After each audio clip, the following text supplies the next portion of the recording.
भारत के पूर्व PM doctor Manmohan Singh का 26 दिसंबर 2024 को 92वें वर्ष की उम्र में निधन हो गया। उन्होंने नई दिल्ली स्थित एम्स में अंतिम सांस ली। एम्स की ओर से इस संबंध में एक पत्र जारी कर उनके निधन की पुष्टि की गई थी। खबरों के अनुसार वे 26 दिसंबर को बेहोश हो गए थे, जिसके बाद उन्हें एम्स लाया गया था, जहां उन्होंने अपनी अंतिम सांस ली। बात करें अगर डॉक्टर मनमोहन सिंह के जन्म और शिक्षा की, तो डॉक्टर मनमोहन सिंह का जन्म 26 सितंबर 1932 को ब्रिटिश पंजाब के प्रांत के गाहा नामक गांव में हुआ था, जो कि अब पाकिस्तान में है। हालांकि 1947 में देश आज़ाद होने के बाद उनका पूरा परिवार अमृतसर आकर बस गया था। बात करें अगर शिक्षा की, तो उन्होंने चंडीगढ़ स्थित विश्वविद्यालय से अर्थशास्त्र में ग्रेजुएशन किया था। के बाद उन्होंने पंजाब यूनिवर्सिटी से अर्थशास्त्र में पोस्ट ग्रेजुएशन भी किया।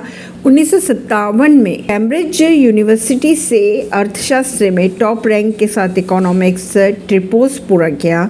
साल 1962 में ऑक्सफोर्ड विश्वविद्यालय के निफिल्ड कॉलेज से अर्थशास्त्र में पीएचडी की उपाधि भी प्राप्त की। उनके अगर शोध की बात की जाए, तो India export trends and prospectus for self sustained growth पर एक महत्वपूर्ण दस्तावेज भी बनाए। राजनीति के करियर की अगर बात की जाए, तो राजनीति में आने से पहले डॉक्टर सिंह ने एक अर्थशास्त्री और शिक्षक के रूप में अपना करियर बनाया।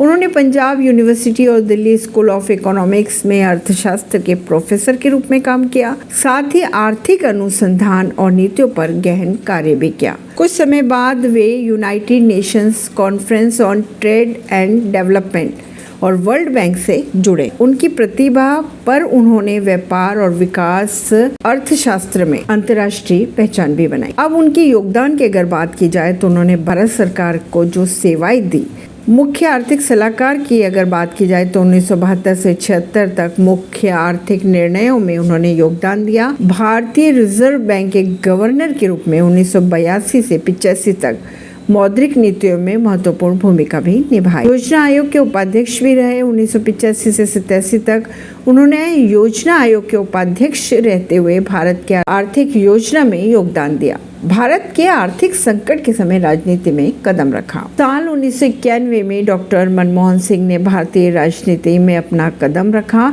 यह वो समय था जब भारत आर्थिक संकट से जूझ रहा था। ऐसे में तत्कालीन पीएम पीवी नरसिम्हा राव ने उन्हें वित्त मंत्री नियुक्त किया था। इस पद पर रहते हुए उन्होंने भारत की अर्थव्यवस्था में सुधार के लिए ऐतिहासिक कदम भी उठाए। 1991 से 96 तक डॉक्टर मनमोहन सिंह ने भारत की अर्थव्यवस्था को वैश्विक बाजारों के लिए खोलने के लिए उदारीकरण सुधार लागू किए। साथ ही उन्होंने लाइसेंस राज्य समाप्त कर निजीकरण और राज्य नियंत्रण में कमी की। डॉक्टर मनमोहन सिंह ने भारत के 13वें प्रधानमंत्री के रूप में लगातार 2 कार्यकाल भी पूरे किए। पहला कार्यकाल 2004 से 2009 तक था और दूसरा कार्यकाल की अगर बात की जाए, तो 2009 से 2014 तक वे भारत के प्रधानमंत्री के रूप में वे कार्य करते रहे। अगर उनके व्यक्तिगत जीवन की बात की जाए, तो डॉक्टर मनमोहन सिंह की पत्नी का नाम गुरशरण कौर है, जो कि एक गृहिणी और गायिका भी है। उनकी 3 बेटियां हैं।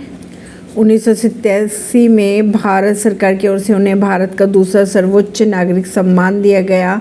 कैम्ब्रिज और ऑक्सफोर्ड सहित कई प्रतिष्ठित विश्वविद्यालयों से उन्हें मानद डॉक्टरेट की उपाधि से भी नवाजा गया। अगर बात की जाए उनके स्वास्थ्य की, तो वे अपनी उम्र संबंधी बीमारियों से जूझ रहे थे। 26 दिसंबर को घर पर बेहोश हुए और उन्हें नई दिल्ली स्थित एम्स में भर्ती कराया गया, जहां उन्होंने दुनिया को हमेशा के लिए अलविदा कह दिया। परवीन सिंह,